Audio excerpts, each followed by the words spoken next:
Ever wonder what the climb was like for some of the most influential figures in the music industry? How did they navigate this crazy world of music, and what stories do they have to tell? Well, for me, I'll never use AI because I got into this business because of the physical aspect and the love of music, not just to try to make money. It's been great making money. I mean, I haven't been wildly successful by any means, but I've been able to pay the bills for a decade with just music, and I'm proud of that. And I don't plan on ever using AI for anything like that at all. This is Road to the Arena, a series by Triad Music, whose goal is to create cutting-edge music technology designed to eliminate the mystery surrounding money in the music industry. All right, Gabe. So, Gabe Walsh. All right, we're opening up like never before. We're gonna hear Shaq's story about the conspiracy surrounding Stevie Wonder. I've never heard this. We were talking about it just before we started recording, and now I have to know. I don't know how I don't know. You're familiar, Wendy, right? Yeah, let's go. Supposedly, he went into an elevator, and Stevie Wonder walked in and leaned towards him and said, "What's up, big fella?" and didn't say anything else. Right. And how did he know he's a big fella? How did he know it was Shaq? All right. So yesterday I went because my kids are at home. They refused to come to Nashville with me. I went to Trader Joe's and I got a bunch of easy to cook stuff for my mom so that the kids always had something. I also got the biggest container of strawberries I've ever seen in my life. And the person who was packaging it put it in, trust me, this is going somewhere. I was like, person, I know. The person who was packaging it put it at the top and I'm like, Then I put it in my trunk and I tried to whatever.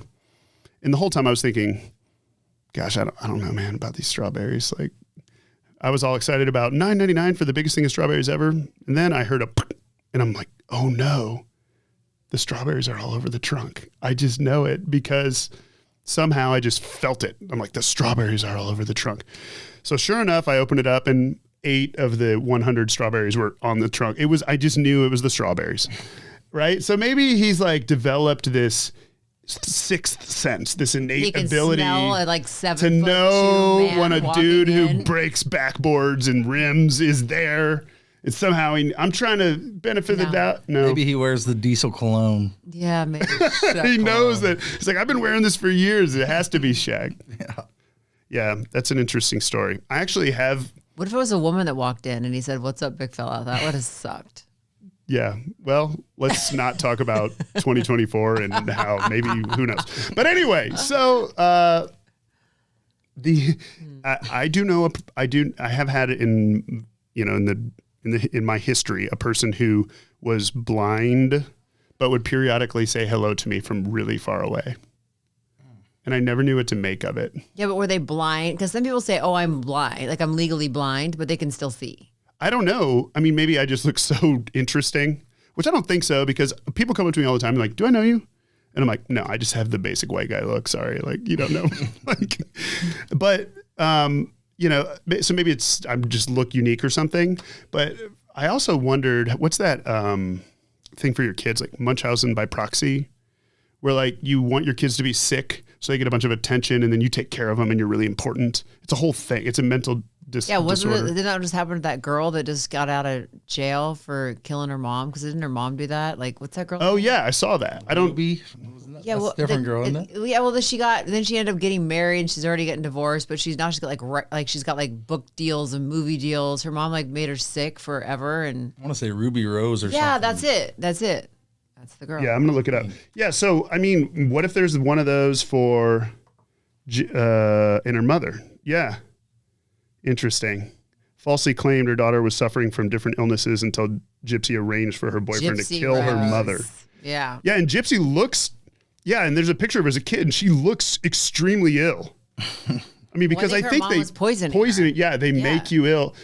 Oh my goodness. So there's. Oh gosh, we're going down. Okay, we have to talk music now. We have to talk music. Okay. But we're going down to, we're talking strawberries. We got Stevie Wonder. Okay, I know. But so maybe there's something about wanting the attention, like a diagnosable mental disorder where you want the attention of having an illness or a disorder or disability or whatever it is, where it's not your kid, but it's you. There's a lot of that going on in 2024. I'm just going to put it out there. So I've got a thing. Stevie Wonder. I'm important. I have a thing. I'm a part of something. Yes, I need to be something. I used to have a teacher that told me, you're not sick unless you say you're sick, then you're sick.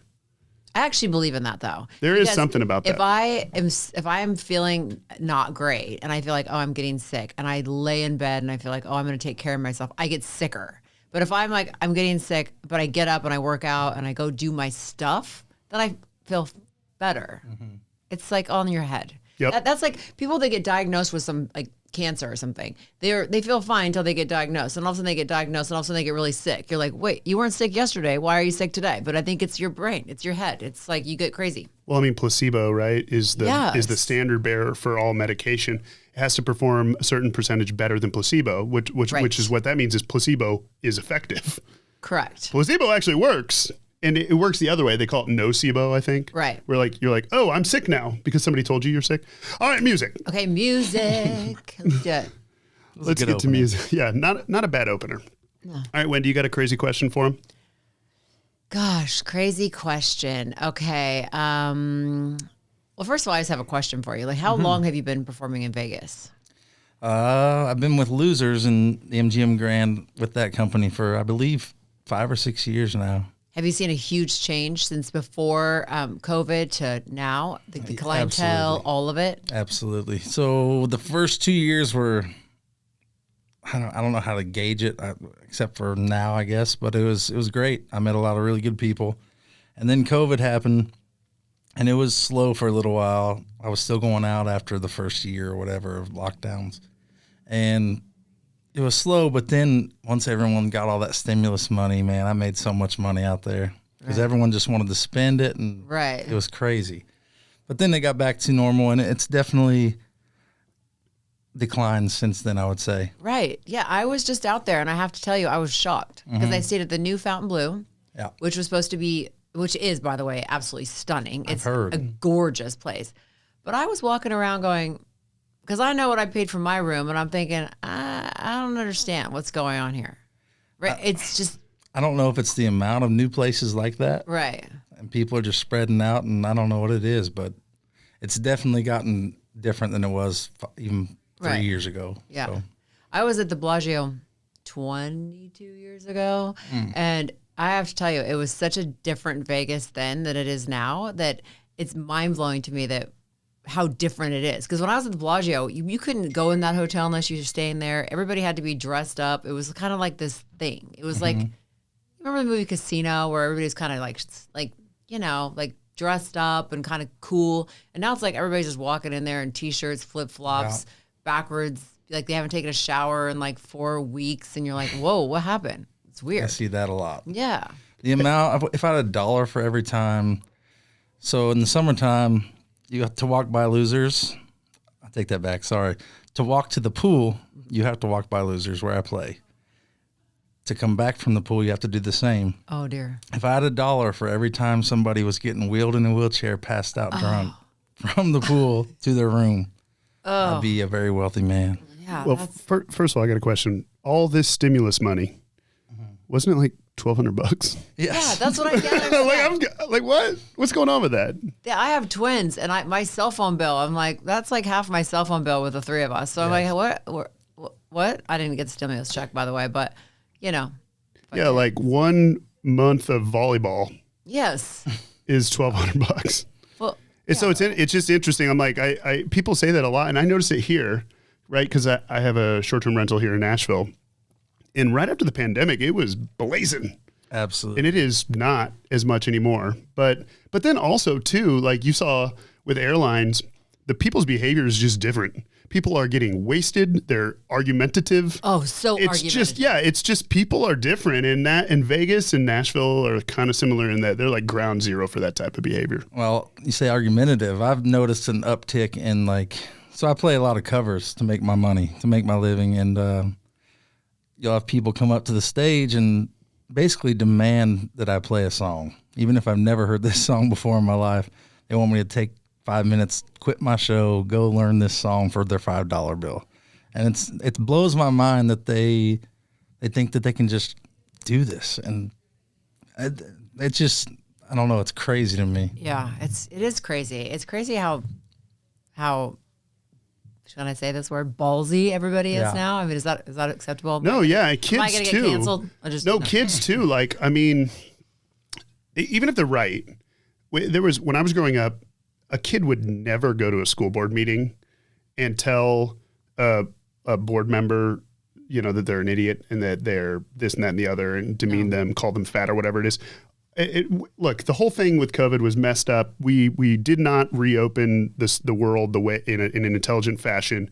Nobody knew what the hell they were talking about. We're like, masks, no masks, do this, don't. It was crazy, but it's still, as a kid, like, we had so many students like calling board members names. And it's like, we just didn't have that. Like, when I was a kid, like, even if you thought somebody was the dumbest person you ever met in your life, if they were an adult, you respected them. Absolutely. And authority. If they were a police officer, if they were a teacher, if they were anything in an authoritative figure, you had to respect them. Oh, look. My parents would have beat me. I mean, so I know we're getting off topic there, but it's fun. No. But look at Nashville. Like, it's the same story every time somebody gets arrested on Broadway. Absolutely. They get kicked out of a bar. And by the way, there's 100 bars. All they had to do is like go home or go to the next one. They get kicked out of a bar. They stumble around. A police officer sees them. Usually, the police officer tries to find a friend.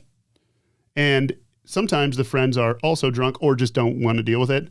But usually what ends up happening is this person becomes argumentative. Then the police officer says, look, I'll put you in an Uber and you can go back to where you're staying. And if they know where they're staying, they'll put them in an Uber and send them back to where they're staying. But they get argumentative again. They want to stay out. And they're like, all right, well, you got two options. You're either getting in this Uber and going home or I'm going to arrest you.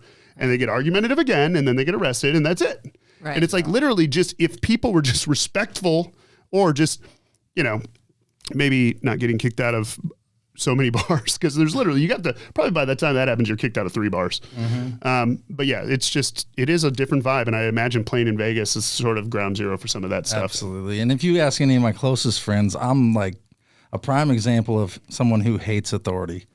Absolutely hate it. Being my own boss for the last 11 years is the best thing ever, in my opinion.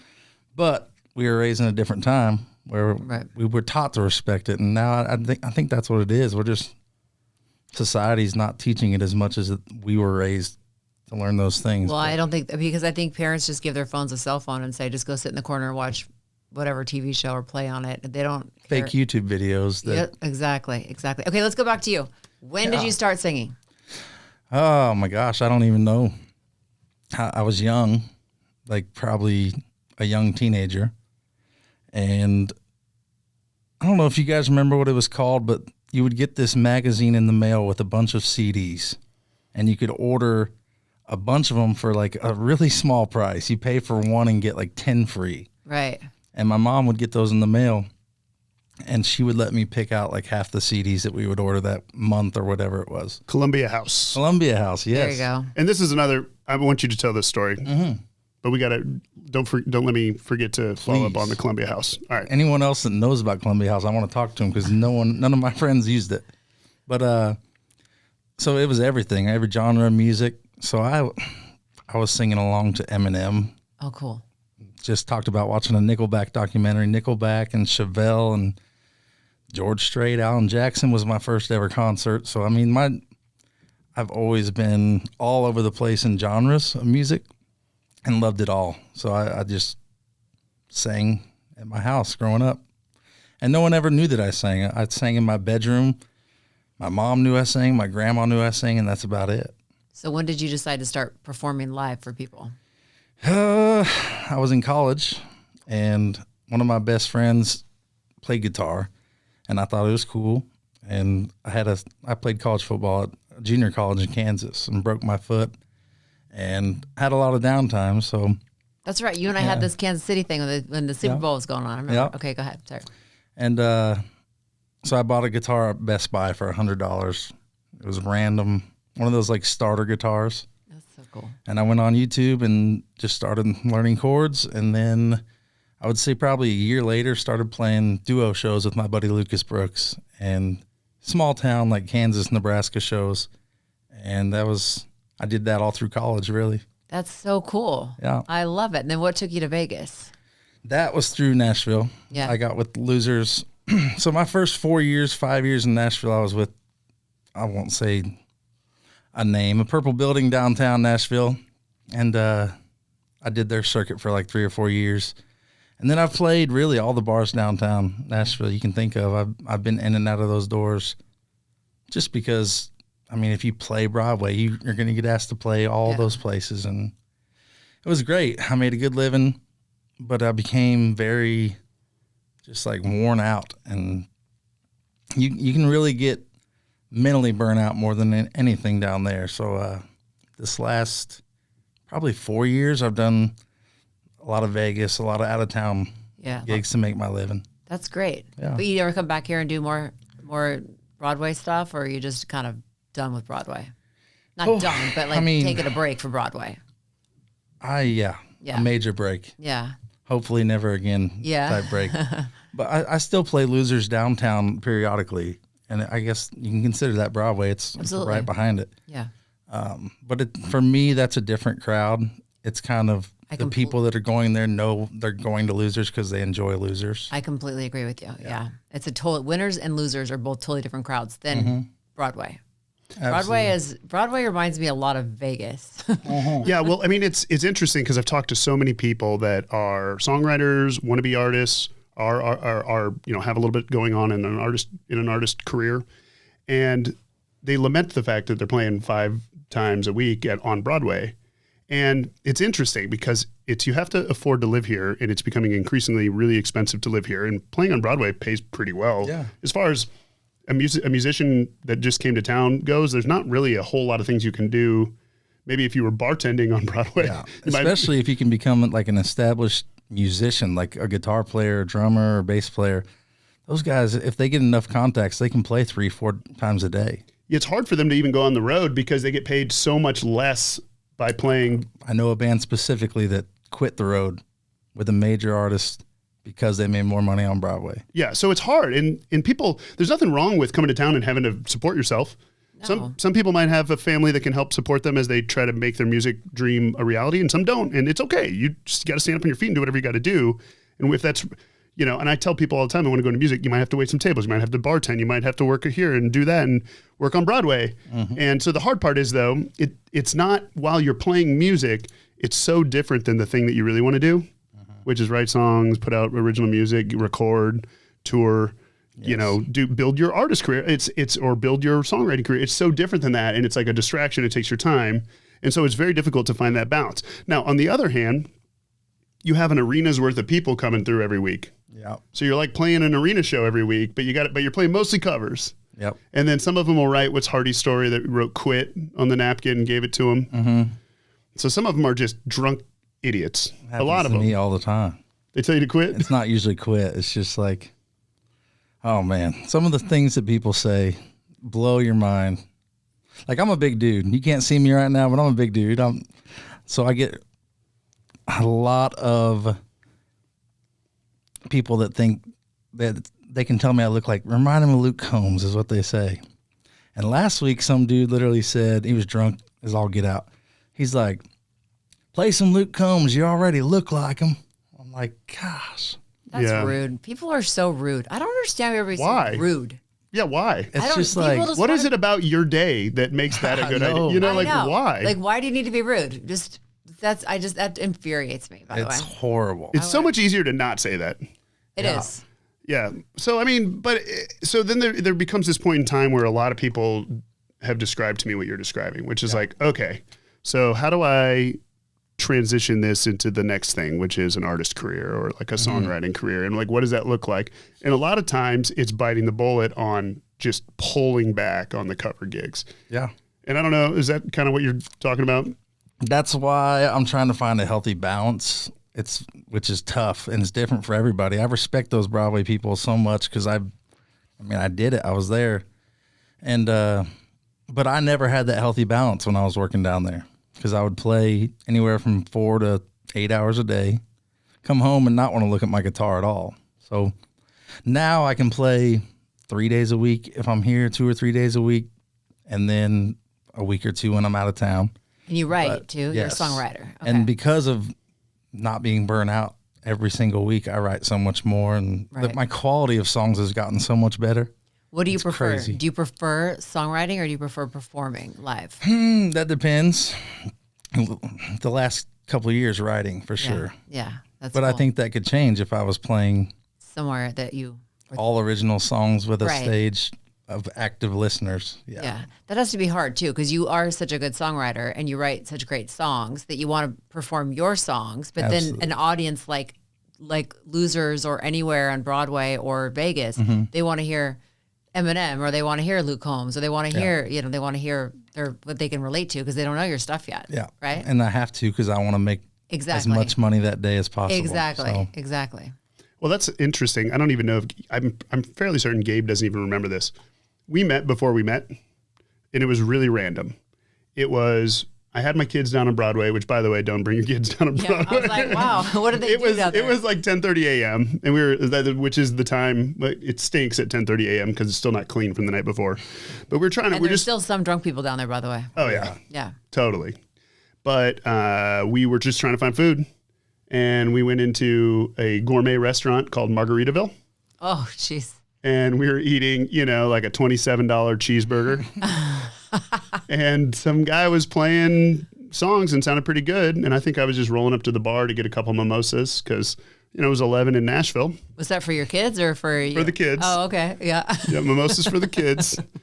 No, for the adults. But yeah, and it was funny because there was not a lot of people there and somebody was playing and they were screaming, "Play Luke Combs." Believe it or not, it was "Play some Luke Combs." And it was Gabe. Oh, that's so funny. And I didn't know him. And he was like, "I don't really know newer stuff. I only kind of know old school stuff." And as I was paying at the bar, I'm like, he covered Neon Moon. And he's like, "All right, I know that one." So he sings Neon Moon and he gets done and he goes, "Neon Moon, Luke Combs." I just remember he pauses for a second and he says, "By Luke Combs." That's hilarious. And he played it exactly like Brooks and Dunn. There was not a single thing about it that felt like Luke Combs. And I just remember how many years later when I met him, I'm like, wait a second. You're the Luke Combs guy. You're the guy. That probably was right the year after Hurricane come out or something. It had to have been back then, right? No, What year do you think it was? I think it was 2021. Oh, really? Or 2022. I lied to that guy then for sure. You just didn't want to play Luke Combs. Because I never really, no offense if anyone Luke Combs is not, I have some great songs. Yeah. I just have never liked to play a lot of them not for my voice. Yeah. A lot of and them, that's okay. I mean, that doesn't mean, that's not anything negative about Luke Combs. It's different songs fit different voices. Yeah. And that's grown. Because he's requested so much, I have a little ballpark of songs that I like to stay in. Yeah. Yeah. If you could, sorry. Oh, no, I was just going to say, people are requesting, they don't have ears. Most people who are music people, they use their ears to request. Right. And some people are like, "Oh, you kind of look like Alanis Morissette. Play Alanis Morissette." Yeah. It's like, wait a second. That girl has a tenor voice. She's not going to sing Alanis Morissette. And sometimes they're dead wrong. Sometimes you'll have, I think you would sound really good singing Metallica. And I'm like, have you heard my voice? It's complete opposite of Metallica. But yeah. What do you like to say? If somebody said, sing your favorite cover. I was talking about that yesterday. I love Randy Travis. Oh, I love Randy. He's probably my favorite of all time. A little full circle moment. A couple of years ago, my mom asked me what my favorite song was, and I never know the answer to that. But my top 5 is Forever and Ever, Amen. Yeah, I love that song. One of my favorites. And she freaked out for a second. She's like, "I used to hold you as a baby and dance to that song." Oh, so that was kind of weird. That's special. That's awesome. I love that. It is special. It's weird. Yeah, that's It's full circle moment there. Wow. But yeah, Randy Travis and like I said, Alan Jackson was my first concert. Yeah, I love Alan. He's going back on tour for one last because he's really sick, which is horrible.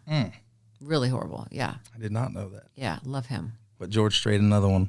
He's my all-time favorite. Yeah. I told Madison and Mia the other day, I was like, if I could marry anybody, it'd be George Strait.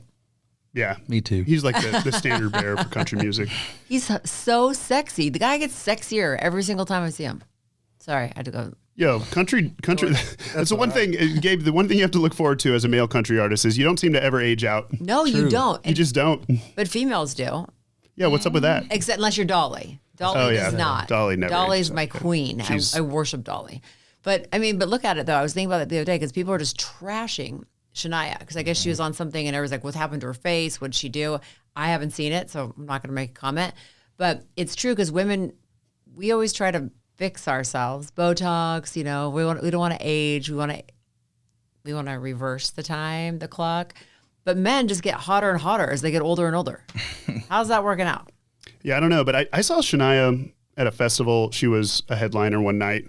And it's just her stage antics are erratic now. Oh, yeah. I don't know. That's really what it is it's like that people are like, what's going on here? Because it's just an erratic behavior. I don't know if it's just so much of just the industry. It's a crazy, what she went through is absolutely nuts. Yes. Going from being like, her story of like, I think she's somewhat poor Canadian who was like going around to bars as a little kid. Yeah, not much of a childhood. And then all of a sudden she's in Nashville and she only knows like one person who she marries and then they produce and then boom.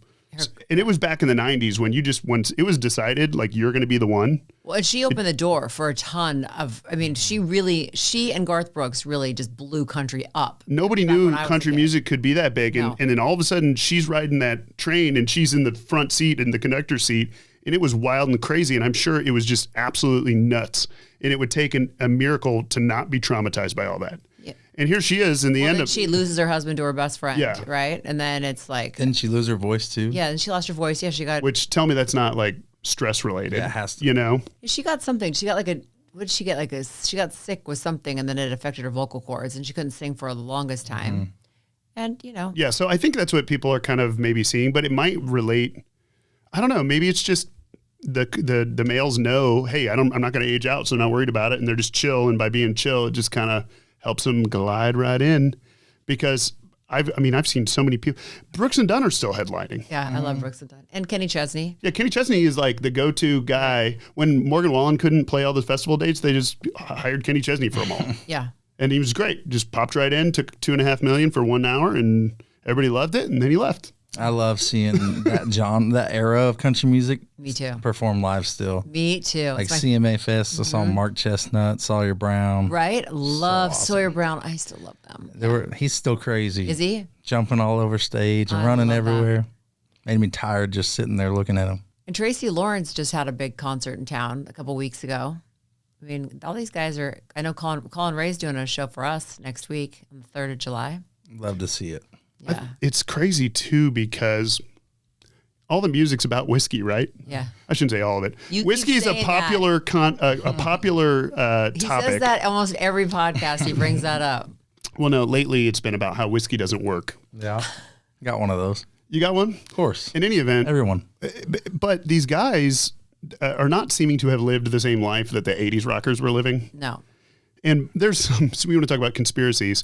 There's a lot of conspiracies around labels and larger conglomerate companies in the industry in general enjoying the fact that people were drunk and on drugs because they could control them and they were able to kind of just tell them what to do and they would do it because they were not really in like a forward-leaning business position. They were just kind of drunk and high. So I don't know if that's true or not, but they actually extended that to like the current rap culture, people being on all these opiates and whatever, like the industry enjoying that that's the case because they can control them. Don't know if that's true or not. It might be a conspiracy. But anyway, it's an interesting thing that's out there. Mm-hmm. But yeah, these the country artists are seeming to last forever. They are. They seem like they're in great health. I love it. Yeah. I love it. I'm here for it. Maybe they're hitting the Pilates in East Nashville. Willie's 91. Yeah. Willie, he smokes weed like every day. He hasn't worried about anything, I'll tell you that. No, it's Willie Nelson. I mean, Willie, Dolly, George, I'm all about it. We were just talking on the ride over here how it's amazing he's still alive. I know. He's so cool. I love him. Yeah. I just saw him at Stagecoach and he was bad at 91. I'm telling you what, 91 Willie, Stagecoach, knew every song, played the guitar, never stuttered, stammered, rocked it. And then you got our two candidates. Yes.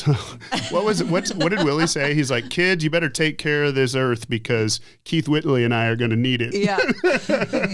The two of us are going to need it later. It's true. Yeah. So speaking of health and your favorite artist, Randy Travis, have you heard of this thing that he's doing where he's using AI tools to He just released a song. Yeah, because he can't perform it And so it's like, I'm wondering, because one of the questions we've asked other artists is, what do you think about AI? Is it going to ruin the world? What's going to happen? Or is it going to ruin songwriting? Is it going to help songwriting? Well, now you've got a guy like Randy Travis, who's your favorite artist, who's using it because it's almost like as a tool because he can no longer perform the way he once could. What do you think about this whole world? I hate it. Absolutely.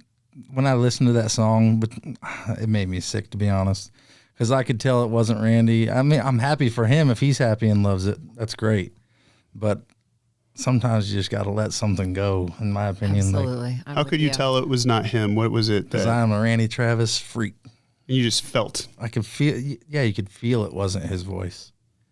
And I mean, I wish they would find old demos. If you're going to use AI in any way, I wouldn't even need AI. You just clean up an old work tape and make it. That's how I would rather have. We ought to be able to clean up an old work tape. Well, and you make know it he has great. some old work tracks. You know he's got some old songs never released. He recorded, laid down, maybe didn't like them as much, whatever. So you know they're out there. They're somewhere in some vault somewhere. Let's bring them out. I wish. But that's specific. When I say I hate that, it was specifically that scenario.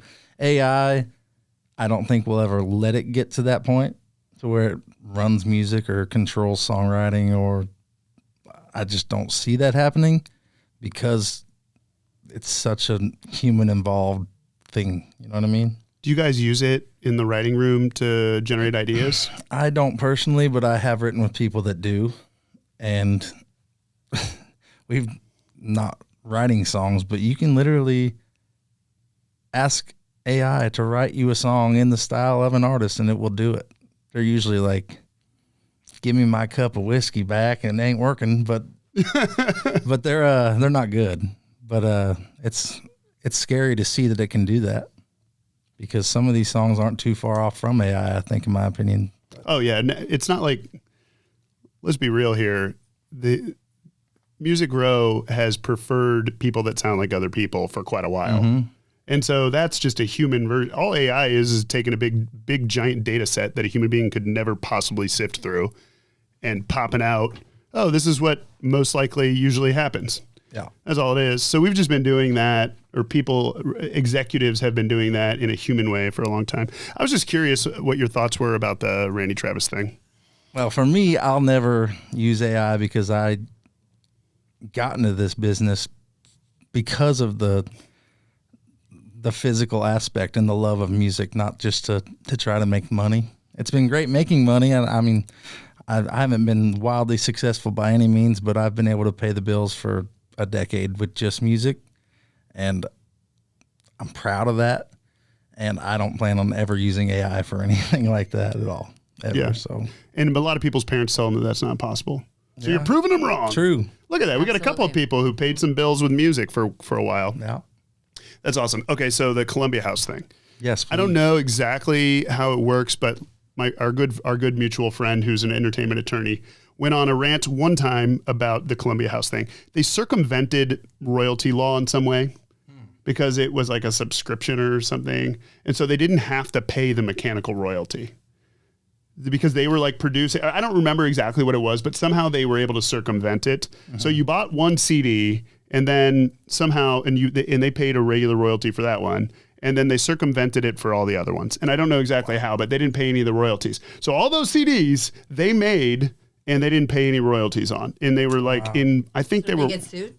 I think they were working with BMI. I don't know. I can look it up if you guys. The original Spotify right there. Right? Yeah, exactly. That's what I'm saying. It's like they started the craziness. Yeah. So, I mean, it was just kind of a crazy thing. All right. So I'll look it up, though, while we get talking. All right, Gabe. So you've decided to make this transition from playing cover gigs, playing on Broadway, to working on your own career as a writer and as an artist. So what's that shaping up like? What are you thinking? What's going on? Yeah, where do you want to head? Who's your manager? Do you have a manager? Nobody. I'm completely independent. Oh, that's great. Yeah, it can be. Yeah. But it also can be tough because this town is all about who you know. And the more people in your corner, the more likely you are to succeed. But the quality of songs I've been writing has gotten so much better, like I said, that I'm finally comfortable taking publishing meetings and pitching these songs to these companies. And the feedback's been incredible. But specifically, there's been a couple of publishing houses that have told me, and this is crazy to even think about, but they've straight up told me that the model's changed, and if it was 5 years ago, they'd be asking for my attorney. Wow. But now you have to they have to know you're going to make them money. Right. And it's unfortunate, but I'm not going to stop. I'm going to keep taking these meetings, and somebody's eventually going to believe in the songs I'm writing. Absolutely. And what's your favorite? What do you write about? I mean, or is it more like? It varies. Yeah. With my co-writers, with what we're feeling that day, that week, whatever. My favorite ones are heartfelt, like lyric songs, storytelling songs. Yeah, that's what I thought. Absolutely. You can respect that. Yeah, I don't do a whole lot of party songs. There you go. I have a lot of friends that they get mad at me because I don't write enough party songs.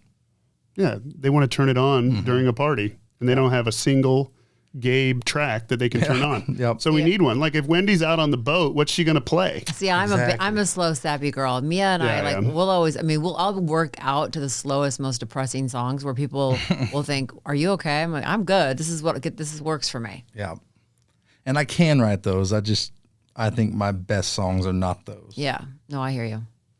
So songwriting, what you really want to pursue primarily, or is the idea that you get yourself a publishing deal, it stabilizes things a little bit, and then you kind of see if it turns into an artist thing, or 100%. Yeah. That's where I'm at. So you'd like to do both. You'd like to perform your own stuff. Honestly, if I could just do songwriting for the rest of my life, I'd be happy, more than happy. Yeah.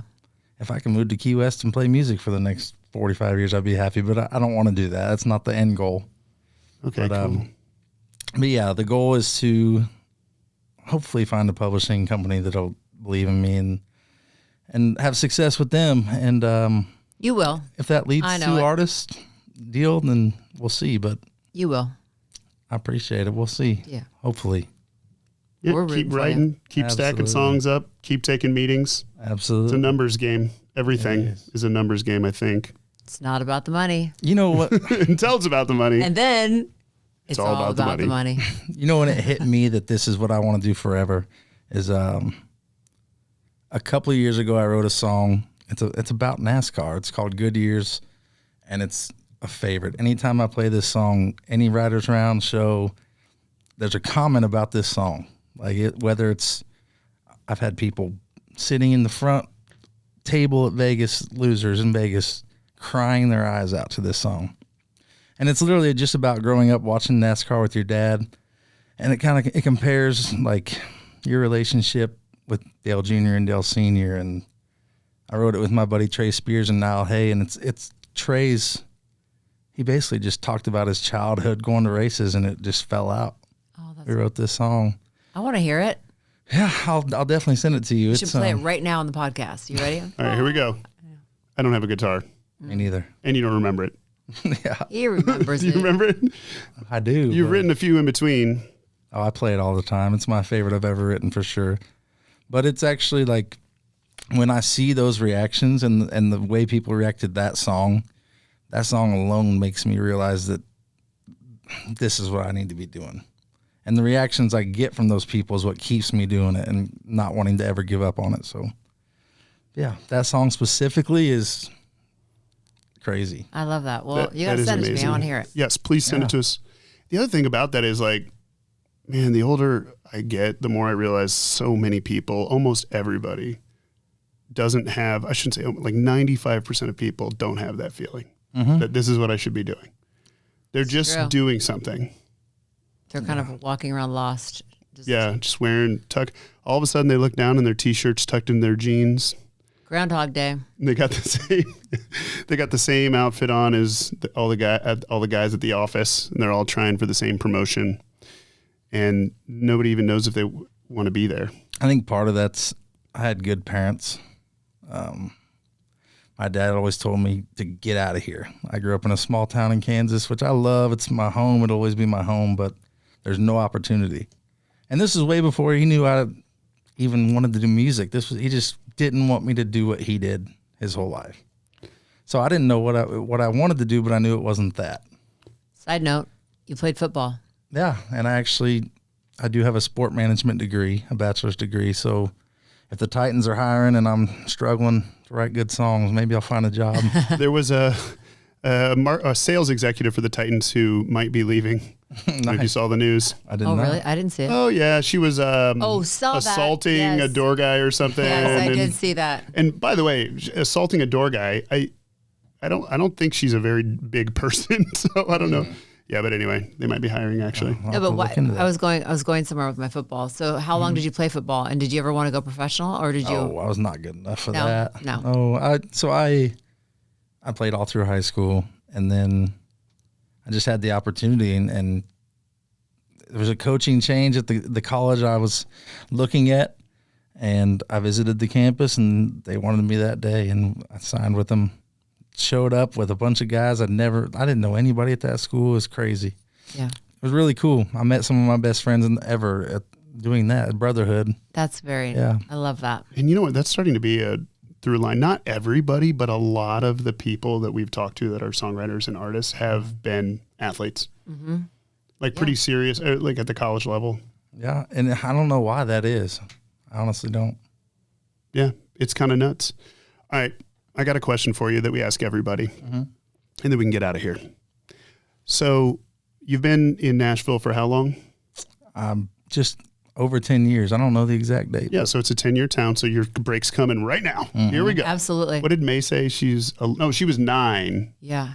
Yeah, but we talked to somebody recently that was She's doing well. 11 years. She took one of my years. You know May? No, she took one of my years, though. I have to wait 11 now, I guess. No, Yeah. no. There's only so many years to go around, and they all got to add up to 10. Mm-hmm. Yeah, she's doing really well. Yeah, she's doing really well. I like her a lot. I do too. I love her. I just love her music. All right. So from what you've seen in this town, people who make it in whatever make it means, they're able to have a career writing songs, they're able to have a career as an artist, they blow up, they're on the radio, they're on playlists, whatever it is. Is it about luck? Is it about who you know? Is it about working on your craft? Is it about understanding TikTok? Is it about what is it that you've seen, any combination or something else that's out there that helps people that you've been able to see since you've been here? From my experience, all the above what you just said. Everyone's a different journey. I've got friends that one of my friends was sitting where I am career-wise less than 2 years ago, and now he's on top of the world because of TikTok. And another small example, when I first moved to Nashville, I didn't know anybody here, and I reached out to one guy that I was friends with on Facebook. His name is Trevor George. And I said, hey, man, I know you don't know me, but I'm looking for a place to stay in Nashville. I'm just moving here. And he reached out to his buddy.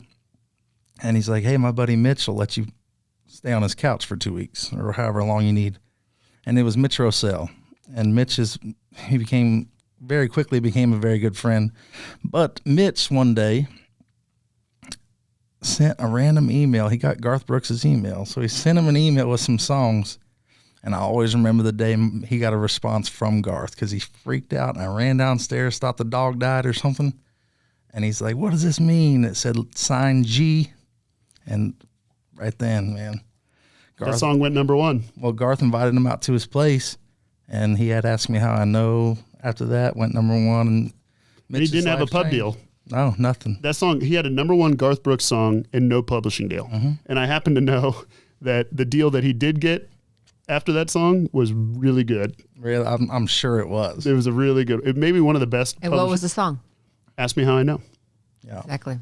Oh, I was trying. Oh, The audience wants to know. Oh my goodness, Wendy, you need smarter friends. So that's 2 examples right there of just like how different it can. A random email from a guy that's a superstar like Garth too. That's what's crazy. Can just change the life of somebody like Mitch. And the reason I said Trevor's name, Trevor is now Garth's camera guy as well. So Mitch brought him in, and it's pretty awesome. cool to see both of them excelling in their lives as well. So Awesome. but yeah, it can happen it's just so weird how it can happen, man. Yeah. You never know how it's going to happen. You just got to keep showing up and writing songs and taking meetings. And that's what you said you're going to do. Absolutely. Hey, well, thanks so much for stopping by Yes, East Nashville. thank you. Finally, we get to actually meet. I'm so excited. I've been trying to catch a show in Vegas or here, and I'm always like, you know me. That's because I play on the MGM side, and you're always on the bougie side. No, that's not true. Have you ever been to Resorts World? No. It's really nice. Is it? Yeah, I gotta check it out. Fountain Blue is really cool, though. If you guys ever have a chance, you guys should check it out. I have not been to Vegas in so long.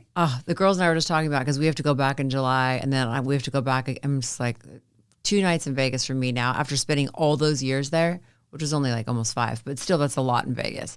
Consistently, like I had a sit down gig, so I was in Vegas. Yeah, and now I just can do 2 nights. That's it. I go in, you go hard one night, the next night you're just chill and you're out. 2 nights sounds right. I stay for 7 days. Yeah. So I play my show, go to bed. Yeah. Maybe go out one night if I have friends in town, but that's about it. Nice. Yeah. I think I got to do like the Final Four or something. No. So yeah, NCAA tournament. I think I could do that.